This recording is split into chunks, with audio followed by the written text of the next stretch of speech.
Doctor صاحب جیسے آپ نے خود بھی کہا کہ ہمیں ایک بہت ڈیپ ریفارمز کی ضرورت ہے ملکی نظام کے اندر، اور ظاہر ہے جو بھی حکومت آتی ہے فور دا ٹائم بینگ وہ اقدامات لیتی ہے، اور اس کے بعد پھر ریفارمز کی جب باری آتی ہے تو پچھلی حکومتوں پہ ملبہ ڈال دیا جاتا ہے کہ جی فلانی حکومت یہ اقدامات کے یہ فیصلے کر کے گئی تھی، تو اب ہمارے لیے پاسبلٹی نہیں ہے کہ آئندہ آنے والے سالوں میں یا آئندہ آنے والے دنوں میں ہم کوئی ریلیف دے سکیں۔ یہ جو بلیم گیم ہے اور اس کے بعد جو ریفارمز کا معاملہ ہے جس میں ہمارا سب سے بڑا ٹیکسیشن کا معاملہ ہے، ہم ابھی تک اپنی عوام کو ٹیکس نیٹ کے اندر لانے کے لیے ریفارمز نہیں کر پائے ہیں۔ سو وٹ ڈو یو سی کہ یہ جو ساری صورتحال ہے اس میں ریفارمز کو لے کر کوئی بھی حکومت ہمیں اس وقت سنجیدہ نظر آ رہی ہے؟ دیکھیے جی، اس میں دو تین باتیں ہیں۔ پہلی چیز تو یہ ہے کہ ٹیکس کا ہمارا سب سے بڑا مسئلہ ہے۔ یہ ایک نیریٹو بن گیا ہے، ایک بیانیہ بن گیا ہے کہ ٹیکس سب سے بڑا مسئلہ ہے۔ لوگ ٹیکس نیٹ میں نہیں آتے، لوگ ٹیکس نیٹ میں آئے ہوئے مرے ہوئے بیچارے کیا کریں، کیا چاہتے ہیں؟ ہاں چند ایک لوگ ایویٹ کرتے ہیں ٹیکس کو، بات ہے، ہاں چند ایک لوگوں کو آپ نے چھوٹ دی ہوئی ہے، آپ کی مرضی ہے۔ باقی یہ کہنا کہ ہم نے حکومت میں کبھی کوئی کام کیا کہ کبھی نہیں کیا۔ ہم نے جو ریفارم کیا ہے، ریفارم کا مطلب ہی نہیں ہمیں سمجھتا۔ ہم نے جو ریفارم کیا وہ وہی کیا ہے جو ضیاء الحق کے زمانے میں یا بھٹو کے زمانے میں نیشنلائزیشن ہوئی تھی، یا وہ ریفارم تھا۔ پھر ہم نے اس کو واپس کرنے کی کوشش کیا، آدھا کیا آدھا نہیں کیا۔ جو بیوروکریسی کو ہم نے سینے سے رکھتا اس کو کبھی چھیڑا نہیں ہم نے، اور جو ملا نے ہمیں کہا تھا کہ حدود آرڈیننس پاس کرو اور مارو لوگوں کو، وہ ہم نے کیا۔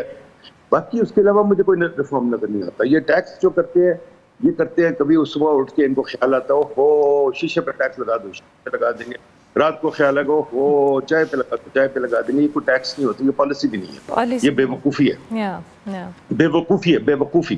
تو اگر آپ نے ریفارم کرنا، اصلی ریفارم جو ہے وہ یہ ہے کہ بھائی ہمارے پاس 1860 کی لارڈ مکالے کی حکومت کیوں چل رہی ہے؟ کاغذ فیتے والے فائلوں میں کیوں آ رہے ہیں؟ ابھی تک انٹرنیٹ نہیں چل رہا حکومت میں۔ یہ جو لمبی لمبی بڑی بڑی میٹنگیں ہوتی ہیں جہاں 50 بندے بیٹھے ہو، پرائم منسٹر صدارت کی، یہ میٹنگیں ختم کر دیں بھائی، انٹرنیٹ پہ یہ کام ہوتے ہیں۔ اس کے بعد یہ جو گھر گاڑی کا کام ہے، جو ہر ڈاکٹر صاحب یہ تو آئی ایم ایف نے بھی اعتراض اٹھایا ہے کہ آپ کو اپنے جو خرچے ہیں، اور ہم دیکھ رہے ہیں کہ یہ خرچے دن بدن بڑھ رہے ہیں، کم ہونے کا نام نہیں لے رہے، اور اس کا مطالبہ تو آئی ایم ایف نے بھی کیا ہے کہ آپ اپنے خرچے کم کریں۔ تو آپ ابھی ہم آئی ایم ایف پہ ڈپینڈنٹ ہیں، اور ہمارے جو ایکسپینسز ہیں وہ سمجھ سے باہر ہیں اور ہماری بساط سے بھی باہر ہیں، بس اسٹل ہم اس سے باز نہیں آتے ہیں۔ دیکھیں آئی ایم ایف نے 75 سال کے بعد بات کی ہے یہ، اور تھوڑی سی بات کی ہے۔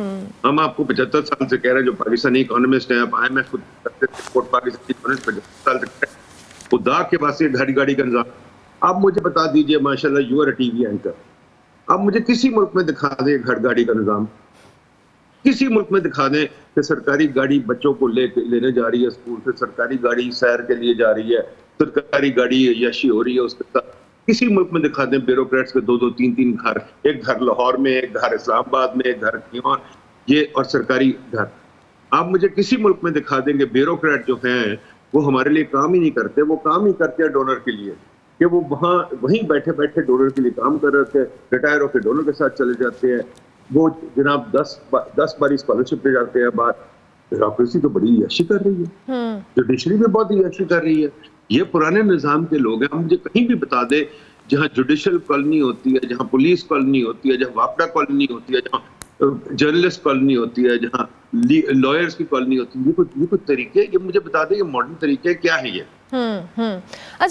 باتیں کرنے جو آپ اینکرز کرنا ہی چاہتے ہیں، اب صرف ایک ہی چیز آپ کو سکھایا گیا، ٹیکس ٹیکس ٹیکس، اب وہی بات کرتے ہیں۔ نہیں ڈاکٹر صاحب، بھائی میرے اوپر آپ بالکل جی جی میڈم، یہ جو جوڈیشل کالونی ہے مجھے بتائیے کس ملک میں ہوتی ہے؟ مجھے کسی ملک میں ڈھونڈ کے بتا، کسی ملک میں ڈھونڈ کے بتا، پولیس کی کالونی، کسی ملک میں جرنلسٹ کی کالونی دکھا دے۔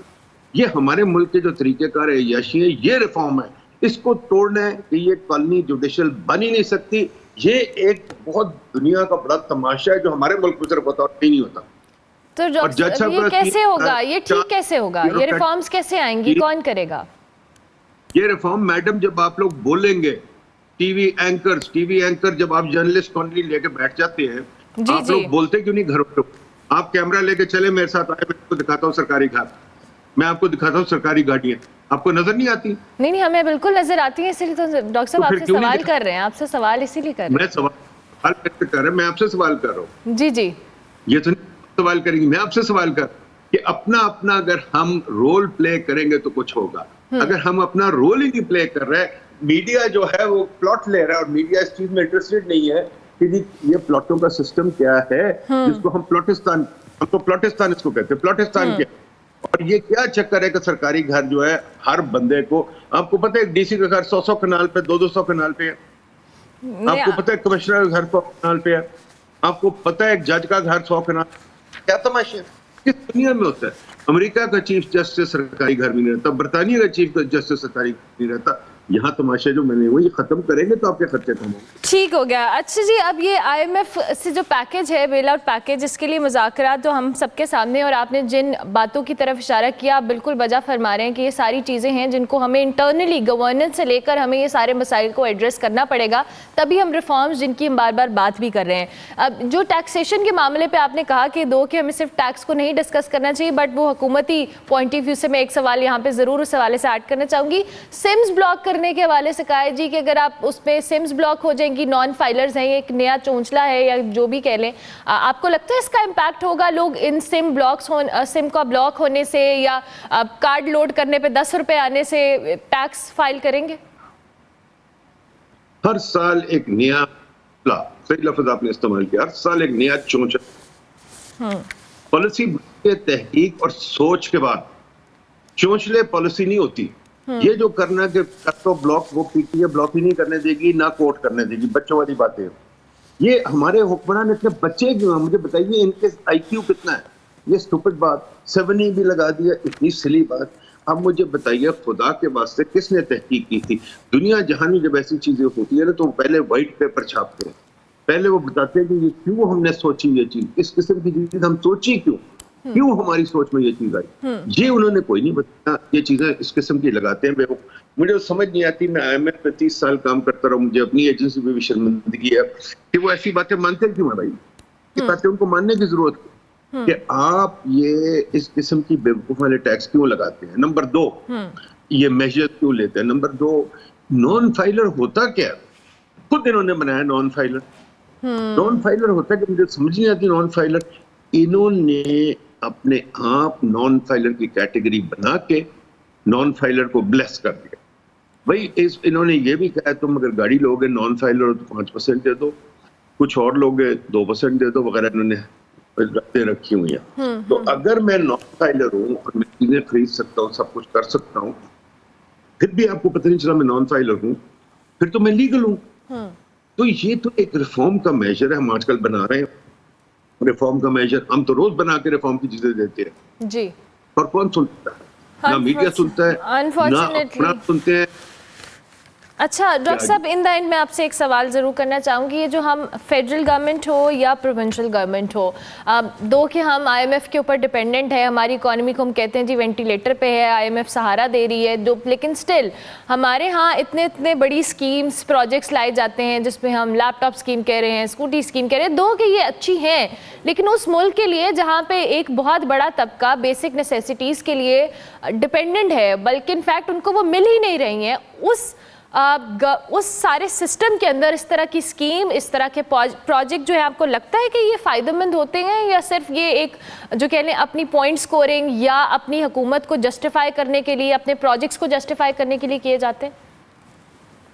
میڈم یہ اسکیمیں جو ہیں یہ جب تک پراپرلی پریپیئر نہیں ہوتی, جب تک پراپرلی وائٹ پیپرز نہیں ہوتے, جب تک پراپرلی ڈیبیٹ نہیں ہوتی پارلیمنٹ میں, جب تک پراپرلی بعد میں ایویلیویٹ نہیں ہوتی اور پبلک ڈومین میں ٹرانسپیرنسی سے نہیں ہوتی, ان کا کوئی فائدہ نہیں ہے. یہ ویسے ہی ایک پولیٹیکل سکیمز ہیں جن کو بند کرنا چاہیے, اور یہ سکیمز بجٹ کے ساتھ بیٹھتی بھی نہیں ہیں. جب آپ بجٹ پاس کرتے ہیں کہ آپ کے بجٹ فرینزی میں چل جائیں کہ بجٹ پاس ہوگا جون میں, جب بجٹ پاس ہوگا تو وہ بجٹ ایک لا بن جاتی ہے.